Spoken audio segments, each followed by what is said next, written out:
So so the date is the 6th of March and the time is almost 1:45. So how are you? Great, thank you. How's your week been so far? It's been very busy. I'm very tired now at the end of it. Yeah, so it's Friday now. How do you feel after the week? I'm ready for bed. Okay, ready for bed. And how have you been finding the year so far? This year has been very, very busy. There's an extra, more and more work every year we teach.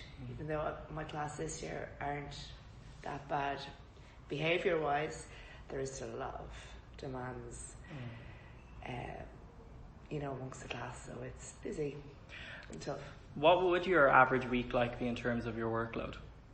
What do you mean? Like, how much paperwork would you do a week? How much prep would you do a week? How do you feel in a week, if you could surmise? I would come in, how I do it is, because I have two small children at home, I come in early in the morning. So I come in before 8 and I would spend at least a half an hour getting my work done for that day. But my paperwork for that week would be done the previous week, which would take about an hour, usually after school. But then my actual prep work for that week would be a half an hour in the morning, pretty much half an hour to 40 minutes, maybe some days, depending on the day. Does it frustrate you that you have to do, your job outside of the hours that you get paid for your job?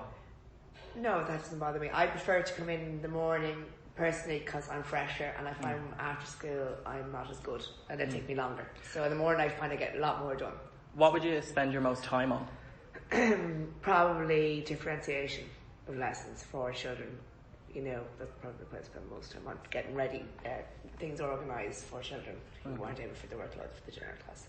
And do you find that having to differentiate like that would be a stressful kind of thing? It's not stressful, it's just extra work. Extra work. Yeah, I wouldn't say it's stressful, and it's remembering to have it done. To say something out of the ordinary happens if maybe you're out sick, and then you come back and you realise, I haven't it done for this day, and it's like, I need to get that child sorted. So it's just extra work.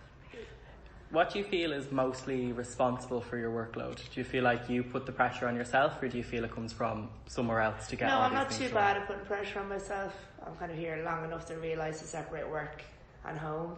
I just feel every year there's just more and more things thrown at you. And we, as a staff, seem to say yes to everything. We just don't say, no, we're not doing that. We seem to be a school that kind of does every single thing. We can't just pick and choose. Like, we'll do World Book Day, we'll do Grandparents' Day, we'll do Jack and Gaeilge. We'll do every week that there is, instead of maybe every alternate year we'll do, International Week, Grandparents' Day, instead we do everything. It must be stressful constantly having to... I started a week with nothing. I was in, we'll just do, we'll do Irish, English and Maths, History, Geography, Science, and we're not going to have someone coming in or something happen. Even though they're all lovely, there's just too much. Too much. Yeah, that's what I find. Do you find it's generally manageable though? It is manageable, but it's just you're kind of chasing your tail when those things happen by the end of the week. You're trying to rush certain topics to get them finished. If you do feel like you've kind of fallen behind on one topic, whether that's because of just so many interruptions during the week or because you were out sick, is it a stressful time trying to play catch up? Yeah, definitely. Yeah, definitely. Because you just don't want the children missing out, especially in the 3 hours. Especially with their Irish, English and Maths. Wouldn't be worried about SCSE or things like that, but definitely with Irish, English and Maths. Do you feel, because you've been teaching for longer, you place a bigger emphasis on those subjects than maybe newer teachers? Yeah, definitely. Definitely, and especially with the new English and Irish curriculum. It's just... You could actually spend all day in English, followed by if we were let, but definitely if we were to cover everything. And I do think it is important to spend, the time allocated on them. SCSE and music, they're all great, we all have to do them, but they need to be able to read and write. And do you feel like the department and the Board of Education bringing in these changes with the curriculum and telling you have to get every subject in for this amount of time, how does that make you feel? Is it an annoyance? I don't actually let it. I see the time and then I go what I think myself. I don't actually let it interfere with what I think. I just look at it and I forget. Would it be fair to say, because you're an established teacher, you're confident enough Probably. to make that decision? Yeah, I am. I feel I know how long I need to spend each day on each subject. And if I spend too long, I would be, for example, I love Irish, so I probably spend over the time Monday to Thursday in Irish, so I don't do Irish on Friday. Okay. So that's just the way I work. I like, cause I know I spend too long on it every other day, so I leave it on Friday then. So you kind of, because of your experience as a teacher, you feel like you have, the right idea. I know in my head what time I need to spend on something, but that's probably just from practice, yeah. And would you feel like you are a good teacher? I mean, Yeah, I would agree, obviously.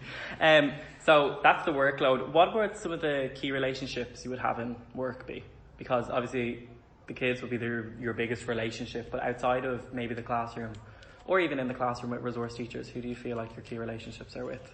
Obviously, if you have a SNA in your classroom, I mean, that their key relationship will be with them. I this year don't have one, but last year I had a full-time SNA in my classroom, and she was absolutely amazing with the child, and we got on great.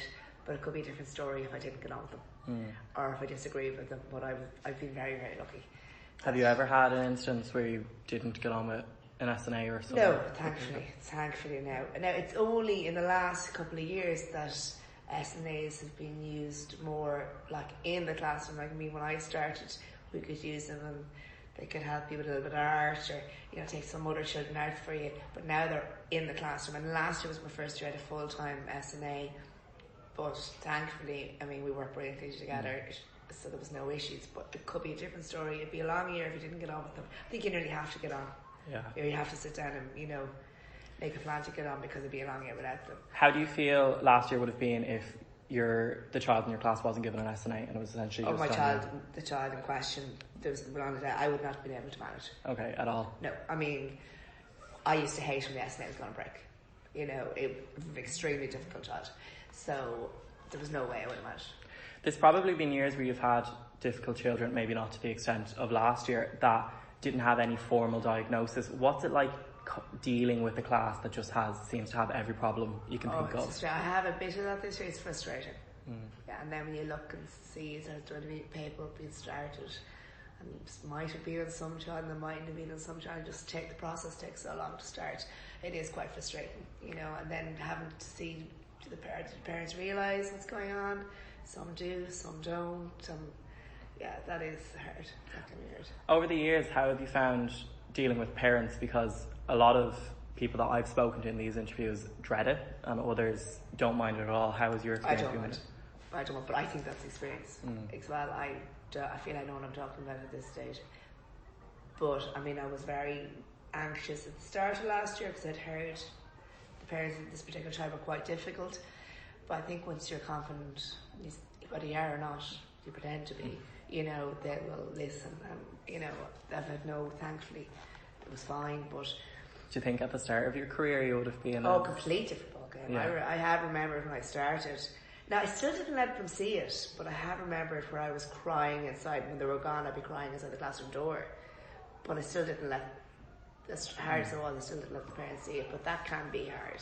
I mean, parents have become more demanding as well since I started. You find the parents have become more demanding? In what way? Not every parent, but they want the best for their child, but they can be a little bit more demanding. I think we just give I suppose because we give them so much information anymore, they feel that they can contact us whenever they want, and they want to know more. Like, the more they get, the more they want. That must be stressful. It doesn't bother me. Doesn't bother you? I mean, this, say, homework, it's now emailed. Whereas they would have taken it down, where now the parent can just email you back if they wish.